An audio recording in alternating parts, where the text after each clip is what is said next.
မန္တလေးကနေပြီးတော့ဒါကျွန်တော်တပည့်တေးလေး14နှစ်သားနဲ့စင်ကာပူကမမအတွက်ကိုတဲ့နော်မနော်အမကြီး surprise တက်တာနော်ဘာဖြစ်လဲမသိဘူးတစ်ချက်လောက်ဖွင့်ကြည့်ပါအောင်အမောင်းသိန်းလောက်တာဟာလားမင်္ဂလာပါရှင်ဗီဒီယိုလေးတွေကိုအစင်မပြတ်တင်ပေးသွားမှာမို့ရည်ရရှင်မြန်မာ YouTube channel လေးကို subscribe လုပ်ပေးသွားပါအောင်ရှင်ဖွင့်မြန်မြန်လေးဖွင့်ကြည့်ပါအောင်ငါလည်းရင်ခုန်နေပြီဘာလဲတော့မသိဘူးနဲကူတိုင်းကိုလေမင်းကလည်းဖက်ထားမနေနဲ့ဒုက္ခပဲဘာလေးလဲမသိဘူးတစ်ချက်လောက်ပြပါအောင်အဲ့ဒါပါလေဟာရအောင်အေးကြောက်ကြည့်ကားကြီးလားမသိဘူးဟာရအသေးလေးဟာကြမ်းရအောင်ဟောကြမ်းဒါသူတို့နဲ့ဝက်ဖန်ပေါ့နော်အမဘလို့သဘောရလဲဇလန်းကကောင်းနေပြီဇလန်းကတော်တော်အချိန်တက်နေပါပြီဟာလုံးဝကြောက်ကြည့်ကားပုံတူဝေးရှယ်ကိုလက်ဆောင်ပေးလိုက်တာတမိအဲ့တော့လက်ဆောင်ပေးတဲ့ဒါဘယ်ကနေလက်ဆောင်ပေးရတာတစ်ချက်လောက်ဆရာတို့ကြည့်လိုက်အောင်တမိတို့နှစ်ယောက်ကိုနော်ဘယ်ကနေပြီးတော့ surprise လုပ်တာလဲလုပ်ပါအောင်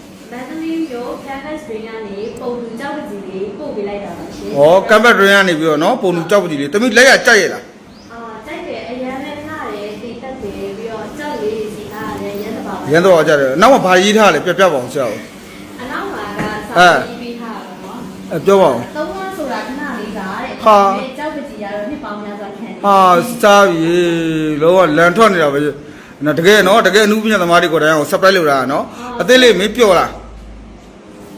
ပြောတော့အဲ့တော့ဒီပကြီးကားကိုတားဘလို့သဘောရလဲဘလို့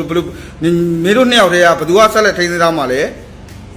ပြောလေကျွန်တော်အဲ့တော့လို့တော့မမလေးရတယ်ဟာဘာဖြစ်လို့လဲတလိုက်ရင်ထဲမှာမမရှိဟာတေးပြီဒီကောင်တော့ရောက်အသေးချုပ်တာကြီးကဲအဲ့ဒါဆိုတော့မမပဲဆက်လက်ထိန်းသိမ်းရမယ့်တောင်းရောက်သွားပြီတဲ့ဘယ်လိုလုပ်မလဲတသက်လုံးသူ့ညနေမှာရှိတယ်တဲ့ဒီသူ့ကိုမေးသွားမှာဆိုလို့တဲ့ဒီပကြီးကားကိုတဲ့မမပဲယူထားလိုက်တော့ဟုတ်လားဟုတ်ပြီနော်canvas drain ကနေပြီးတော့ဆရာတို့ကလည်းလက်ဆောင်ကြီးချင်းလေးထည့်ပေးဟုတ်လားဘာထည့်ပေးလဲပြောပါဦးဟာတေးသေးလေးကွာမကြည့်ပါဦးဟာချစ်စရာလေးနော်တေးသေးလေးနော်ဆရာတို့လင်မယားရဲ့ညီတို့နှစ်ယောက်ရဲ့တယောက်တစ်ခုအမေတက်ဟိုမှာမပေးရအောင်ဆရာပုံမင်းလည်းတစ်ခုရမယ်ဒီတဲကနေပြီးတော့နော်ဟုတ်ကဲ့ပါဒီ canvas drain ကိုကြောက်ပကြီးပေါ့နော်ဒီဟိုလုပ်ငန်းပိုင်ရှင်ကျွန်တော်ကျေးဇူးတင်ပါတယ်အနုပညာသမားတွေအကုန်လုံးကျေးဇူးတင်ပါတယ်လို့နော်တေးလေးပြောလားပြောတယ်နော်သမီးရောတိုင်းတိပြောတယ်မောင်လေးကိုညီမကိုချစ်ပေးရတဲ့အញ្ញမ်းကျေးဇူးတင်ပါတယ်လို့ဒီထက်မကချစ်ပေးပါအောင်လို့သမီးလည်းချစ်ပေးဖို့မမေးနဲ့ဘူးနော်ဟုတ်ကဲ့ကျေးဇူးပါ